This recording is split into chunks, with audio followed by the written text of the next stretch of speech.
Hey guys, welcome back to Coach Hall Writes. In today's video, we're going to be talking about how to improve your writing specifically for a rhetorical analysis essay. So this video is going to focus on different strategies that you can use to improve your writing style. One quick fix to improve your writing is to use active verbs. So to do this, you need to understand which strategies or choices have a verb form and which ones don't. That way you know how to phrase it more directly, because this shows that you have a stronger command of language. So for instance, we want to try to avoid phrasing like the author uses allusion and instead just say the author alludes to. Now, anecdote, for instance, an anecdote is a story. There is not a verb form of this, so you can't just say the author anecdotes. It doesn't work. However, you can say the author recalls a time when, or the author offers an anecdote about, and that would still be active. So it's really important to remember to do this not just in your thesis statement, but throughout your body paragraphs as well.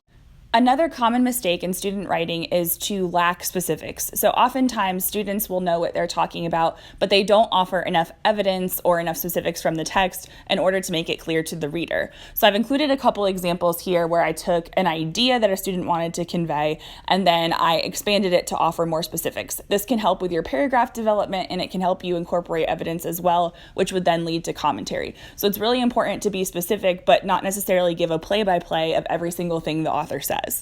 I'm going to admit that this next tip takes time in order for students to practice, but once students master this skill, it really drastically improves their writing.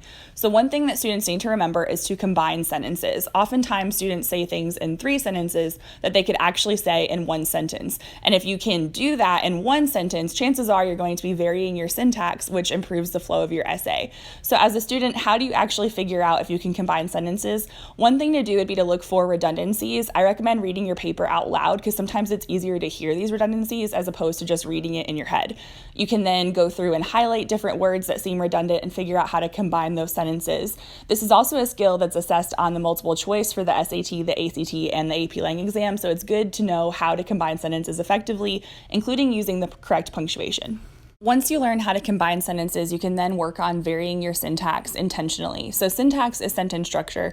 So I've written a few different ways to convey the same idea here with different syntax. So some of these have sort of like an introductory clause that leads into it. Other times the subject and verb are being interrupted by a clause. So I'm not going to get into the technical grammar side of this, but I think if you look at the different progressions, you'll realize what exactly is happening in the sentence. So all of these convey the same idea, it's just written differently, and that offers some variation and improves the flow of your writing. While the examples in this video pertain to the AP Lang rhetorical analysis essay, you can actually use these tips for other types of essays as well. So if you guys want more information on the rhetorical analysis essay, I'll link a playlist here. And if you don't want to miss any AP Lang related content, don't forget to click subscribe and turn your notifications on. Until next time, guys, happy writing!